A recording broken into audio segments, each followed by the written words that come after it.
అవసరం, అవకాశం ఈ రెండు ఎప్పుడు మనిషి జీవితంలో ప్రధాన పాత్రలే. నా జీవితంలో కూడా అలాంటి రోజు ఒకటి వచ్చింది.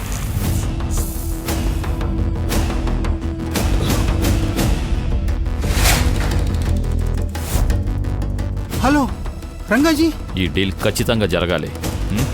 నువ్వు మోసం చేయడానికి నేనే దొరికానురా. ఈ రంగా గురించి తెలిసి కూడా ఇలా చేయడానికి ధైర్యం వచ్చింది చూడు.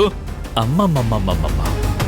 మనుషులు సృష్టించే పాచికల్లో గెలుపు ఓటములు ఎలా ఉంటాయో, దేవుడు సృష్టించిన మనిషి జీవితంలో కూడా గెలుపు ఓటములు అలానే ఉంటాయి. ఎందుకు నీకింత మనోవేదన?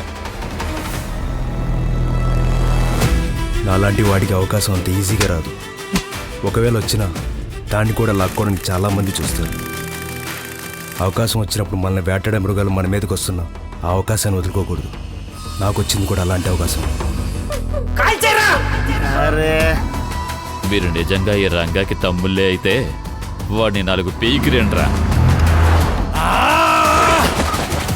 చెరువులో ఉన్న చేపకు తెలియదురా, అది తినే ఎడవెనకాల కాలం ముళ్ళుంటుందని.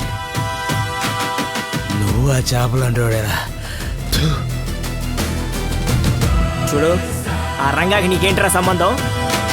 అనవసరంగా ప్రాణాల మీద తెచ్చుకోకు. నీ భార్య నీకోసం వెయిట్ చేస్తుంది. నీకు అవసరం లేని సమస్య ఇది. ఈ క్షణం నా ప్రేమను కాపాడుకోవడానికి నేను చేసిన తప్పే అయినా దాన్ని చేయడానికి నేను వెనకను. అన్నట్టు చెప్పడం మర్చిపోయా, ఆ దుర్గమ్మ ఆశీస్సులు నీతోనే స్వామి.